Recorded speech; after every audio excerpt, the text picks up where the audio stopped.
You ever get that feeling in your chest when the shop furnace finally kicks over on a Monday morning? It's like the whole building is taking a deep breath before the chaos starts. Welcome to the TigerDen, folks. It is February 16th, 2026, and I'm currently looking at a pile of discarded prototypes that suggest I'm better at making sawdust than actual furniture. Well, at least sawdust is biodegradable. Your ego might take a bit longer to break down. Happy Monday, Tiger. You sound unusually energized for someone who spent his weekend struggling with a secret table.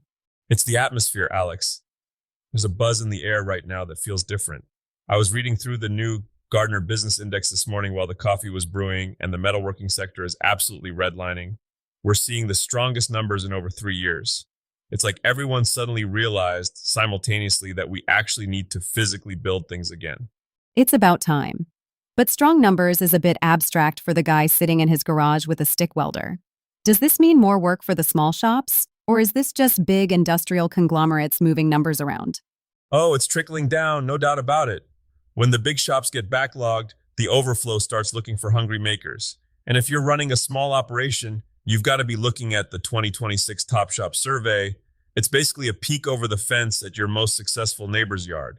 It tells you if your cycle times are dragging or if you're spending way too much on overhead compared to the shops that are actually killing it.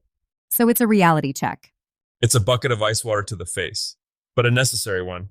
And look, if you're trying to scale up, there's some interesting movement with Action Machinery and Gladwin joining forces. They're basically making it easier to get your hands on high-end welding automation and used gear. It's getting to the point where a solo builder can have the precision of an army if they pick the right hardware. Automation sounds expensive. I can already hear the listeners clutching their wallets. It's an investment, sure.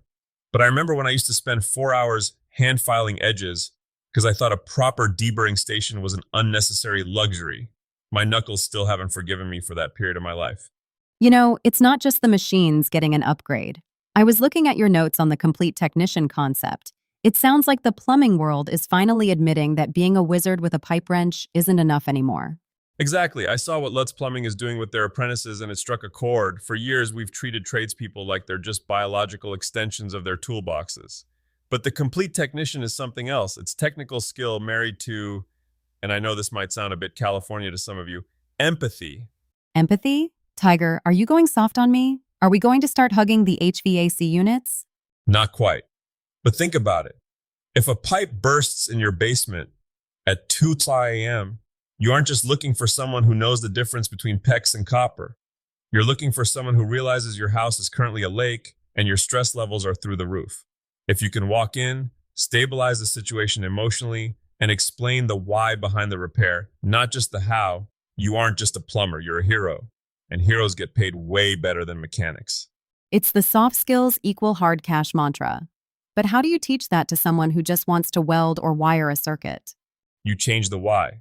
Instead of saying, here's how you solder a joint, you say, here's how you ensure this family has hot water for the next 20 years. It's a shift in perspective. If you're an apprentice right now, stop looking at the floor and start looking at the client. Understanding the business literacy side and the human side, that's how you go from an hourly wage to owning the fleet. Speaking of owning the fleet, let's talk about the maker mogul side of things. I noticed you've been diving into Shopify's 2026 trends. Is it still just about selling one cool thing on the internet? If you're only selling one thing, you're leaving money on the shop floor for the janitor to sweep up. The big word for 2026 is product bundling. It's what I call the core and satellite strategy. Okay, break that down for me without the corporate jargon. Right. Say you spend 40 hours making a gorgeous end grain walnut cutting board. It's a masterpiece. You sell it for $300. That's your core. But then you forget to sell them the board butter to maintain it, or the custom routed stand to display it, or even a branded scraper. Those are your satellites. They cost shumma pennies to make and very little time, but they increase the average order value. It's the fries with that model, but for craftsmen. Exactly, and don't sleep on the lightweight manufacturing folks either. The Cricut entrepreneurs are moving way past scrapbooking. We're seeing people build entire businesses around personalized home organization, pantry systems, etched glassware, the works. It's a gateway drug to serious e-commerce.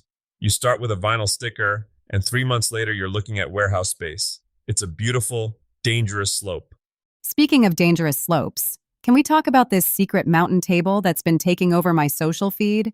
It looks like something out of a fantasy novel, but I have a feeling it's a nightmare to actually build. Oh, it's a total bear. You're essentially building a topographic map out of wood and resin. If you mess up the pour or your layers aren't perfectly sealed, you end up with 40 pounds of expensive plastic leaking all over your boots. But when it works, it's a conversation starter that stops people in their tracks. It's functional art. And the vintage machine stands? That feels very Tiger style.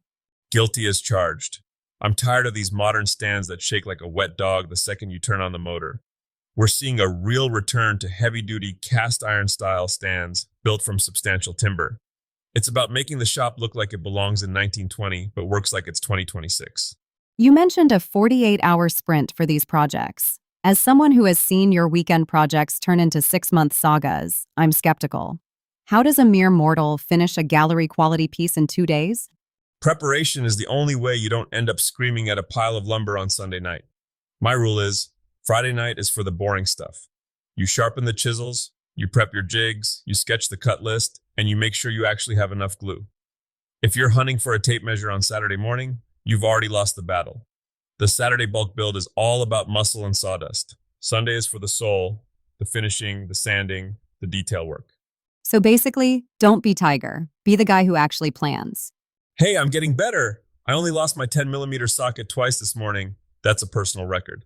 Before we wrap up, what's the one thing you want people to take into their shops this week? I think it's the realization that the manual for being a maker has been rewritten. Whether you're a tech-heavy metal worker, a plumber in the field, or a woodworker in your garage, the ceiling is higher than it's ever been. We have better tools, better data, and a bigger market than my grandfather could have ever dreamed of. But the soul of the craft is still in that why. Why are you building it?